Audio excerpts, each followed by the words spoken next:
نحمدہ و نصلی علی رسولہ الکریم۔ بسم اللہ الرحمن الرحیم۔ قرآن مجید فرقان حمید کی سورۃ البقرہ آیت نمبر 65 میں ہے، بے شک تم جانتے ہو انہیں جنہوں نے ہفتہ کے دن میں سرکشی کی، تو ہم نے ان سے فرمایا کہ ذلیل و خوار بندر بن جاؤ۔ یہ واقعہ تفصیل کے ساتھ سورۃ الاعراف کی آیت نمبر 163 تا 166 میں بیان ہوا ہے۔ روایت ہے کہ حضرت داؤد علیہ السلام کی قوم کے 70,000 آدمی عقبہ کے پاس سمندر کے کنارے ایلا نامی گاؤں میں رہتے تھے، اور یہ لوگ بڑی فراخی اور خوشحالی کی زندگی بسر کرتے تھے۔ اللہ تعالیٰ نے ان لوگوں کا اس طرح امتحان لیا کہ ہفتہ کے دن مچھلی کا شکار ان لوگوں پر حرام فرما دیا، اور ہفتے کے باقی دنوں میں شکار حلال فرما دیا، مگر اس طرح ان لوگوں کو آزمائش میں مبتلا فرما دیا کہ ہفتہ کے دن بے شمار مچھلیاں آتی تھیں اور دوسرے دنوں میں نہیں آتی تھیں۔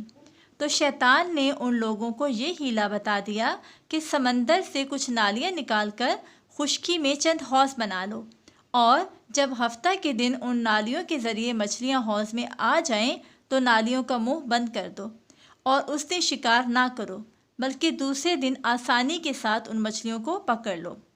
ان لوگوں کو یہ شیطانی ہیلا بازی پسند آ گئی، اور ان لوگوں نے یہ نہیں سوچا کہ جب مچھلیاں نالیوں اور حوضوں میں مقید ہو گئیں تو یہی ان کا شکار ہو گیا، اور ہفتہ ہی کے دن شکار کرنا پایا گیا جو ان کے لیے حرام تھا۔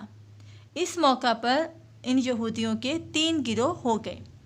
ایک گروہ وہ تھا جو شکار کے اس شیطانی ہیلا سے منع کرتے رہے اور ناراض اور بیزار ہو کر شکار سے باز رہے، اور دوسرا گروہ ان لوگوں کا تھا جو اس کام کو دل سے برا جان کر خاموش رہے، دوسروں کو منع نہ کرتے تھے بلکہ منع کرنے والوں سے یہ کہتے تھے کہ تم لوگ ایسی قوم کو کیوں نصیحت کرتے ہو جنہیں اللہ ہلاک کرنے والا ہے اور سخت سزا دینے والا ہے۔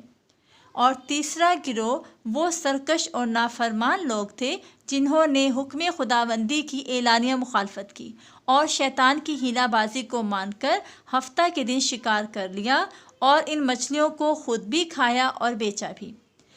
جب نافرمانوں نے منع کرنے کے باوجود شکار کر لیا تو منع کرنے والی جماعت نے کہا کہ اب ہم ان گناہ گاروں سے کوئی میل ملاپ نہ رکھیں گے۔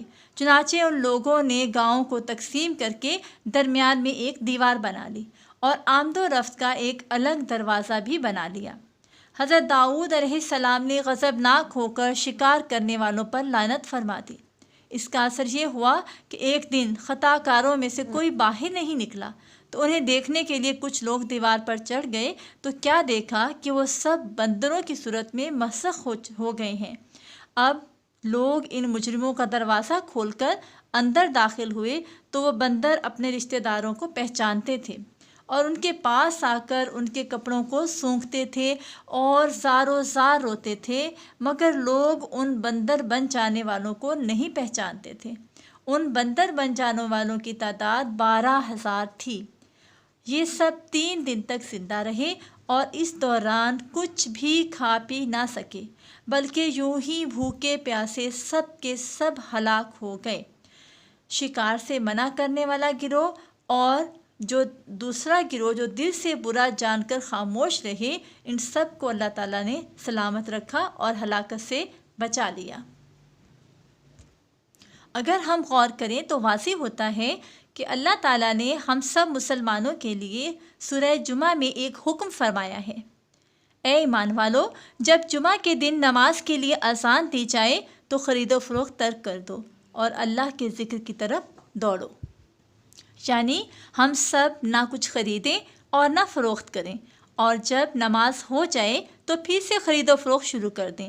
یہ درمیان کا 1.5 گھنٹے کا یا 2 گھنٹے کا وقت، اس پر ہم سب اگر حکم خداوندی پر عمل نہیں کر رہے تو آج کے بعد عمل کرنا شروع کر دیں، تاکہ ہم دونوں جہانوں کی سربلندیوں سے سرفراز ہو کر اعزاز و اکرام کی سلطنت کے تاجدار بن جائیں۔